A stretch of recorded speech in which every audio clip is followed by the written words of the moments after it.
Здравейте! Хайде сега да видим какво ще е посланието на големите аркани в работната сфера. Това, което трябва да знаете за работата. Какво ще е посланието на големите аркани в работната ви сфера?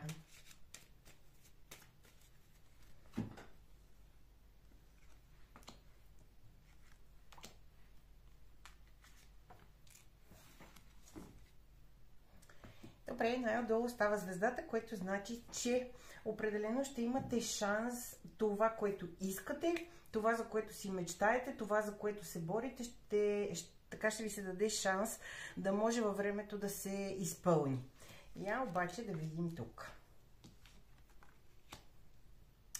Така, добре. Това, което излиза е следното. Определено ще имате много хъс и много ентусиазъм бих казала, и ще сте много креативни, за това да можете да вървите по правилния път. Бих казала, че много неща ще ви се въртат в главата. Определено тук обаче има едно нещо, което трябва, що се отнася до работа, да запомните, и то е, че ще има някакви... съдбата ще ви постави в някаква ситуация на много неочаквани събития, които могат и да ви напрегнат.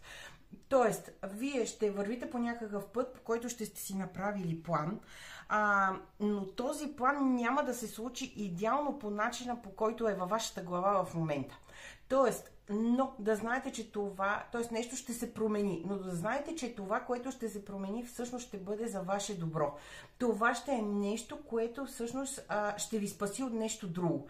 Има в цялата картина нещо, което все едно в момента не знаете, и картите ви казват: довери се на съдбата. Ако нещо не става, ако опитваш много пъти и в момента не се случва по начина, по който искаш, или ако в момента имаш дори усещането, че всичко се срива и излизат някакви постоянно препятствия, т.е. защото като че ли съдбата, висшите сили, Бог, който в каквото вярва, имайте предвид, че тук има нещо по-добро, което Вселената като че ли има като план за вас, и точно заради това нещата няма да се случат идеално по начина, по който вие си мислите. Тоест, изобилието във всичките си форми, то ще дойде към вас, но в правилното време, по правилния начин, не точно когато вие самите очаквате, и не по начина, по който вие самите го очаквате, или по начина, по който сте го планирали. Много е вероятно в живота ви да се появят някакви пречки, обаче, които да ви срещнат с нови хора, да ви поставят с събития, които ще отворят нови врати пред вас. Много е възможно дори хора от разстояние, по някакъв начин, които в момента са на разстояние от вас, в последствие все едно съдбата да ги сложи на пътя ви и те да ви помогнат да преодолеете някакви пречки. Като че ли нещо на пътя ви в момента в работен план има, което не трябва да е там. Нещо, което пречи, нещо, което тепърва по-скоро ще излезе от живота ви. И това ще бъде момента, в който ще потръгне всичко за вас. Тоест, няма да има отдолу. Определено като че съдбата има план за нещо по-хубаво за вас, отколкото... Тоест, пак ще е това, което искате, но ще е още по-хубаво от това, което искате. Тоест, тук е много важно да се доверите наистина на плана на Вселената, да не се съпротивлявате и да не пришпорвате нещата. Изчакайте. Ако виждате, че нещо просто не върви в момента, ако се чувствате по начин, по който, да речеме, постоянно като все едно давате всичко от себе си, но дали, че не сте достатъчно, да речем, оценявани, или някой постоянно като да се опитва да ви подлива вода по пътя, това много скоро ще изчезне от живота ви. Тоест, тази ситуация много скоро ще се промени. Нещата ще вървят по много по-добър начин, отколкото са сега. Съответно, за хора, които търсят нова работа, в момента може да сте в застой. Този застой ще ви спаси от нещо. Той ще е кратък. Хубавото на кулата е, че е нещо кратко. Или нещо не знаете в момента, или има нещо, от което просто, примерно, искате някоя работа, но като че ли тази работа не знаете, че може би е много по-лоша. Че тази работа или ще ви излъжат там, или нещата така ще се случат, че няма да имате време за себе си, може да нямате време за семейството си, за близките си. Тоест, наистина в момента се спасявате от нещо.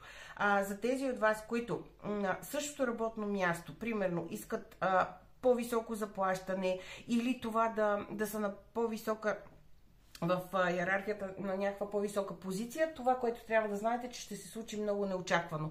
В момент, в който изобщо не го очаквате, някой ще ви предложи това или ще ви заговори за това. За тези от вас, които примерно пък искат да развиват свой собствен бизнес, да се занимават с нещо свое, също така не бързайте. Много добре някакси така, слушайте се в интуицията си и много добре се вглеждайте в малките детайли, не толкова тук в цялостната картина, колкото в едни дребни детайли. Хората, които са около вас, определено вие ще имате толкова вдъхновение, че ще привлечете правилните хора в правилното време и на правилното място. Просто е много важно да вярвате, защото ще има някакви събития, които тук картите ви казват. Нещо ще се случи, което ще ви разклати, но то ще е за добро. Мисълта ми е, че вие в момента, в който се случи, ще си кажете: ужас, ето пак на мене, или защо на мен ми се случва точно това. Нека успеете да запазите контрола и баланса. Ще видите след това, че всичко това е било за добро. Тоест, че не случайно в момента нещата при вас се случват трудно, но изведнъж нещата ще потръгнат наистина в правилната посока. Много спонтанно, много динамично и самия ви, дори вътрешния ви глас така ще ви насочва, ще следвате щастието си и колкото повече сте по-спокойни, толкова повече така благодат ще има около вас, толкова повече ще има възможности за напредък на работното място, независимо за каква работа става въпрос. Мисълта ми е дали работите за някой или самите вие искате да си направите нещо свое, за което да работите, или по-скоро то да е във ваша полза. Така или иначе това, което излиза, е, че то ще бъде стабилно, дълготрайно и в дългосрочен план ще се развива много добре. Въпросът обаче тук търпението и да преодолеете този период, който в момента по-скоро като да имате усещане, че ви спъва. Изчакайте малко наистина и за нещо хубаво и за нещо много по-добро, което ви чака. Но нещата ще се случат в правилния начин. По правилния начин, в правилното време. Имайте много силна вяра за това, защото като съдбата ще е на ваша страна. Може да бъдете 100% сигурни, наистина. Това, което ще се случи, ще е най-доброто, което може да ви се случи. Това е, което излезе. Надявам се да е било полезно. До скоро!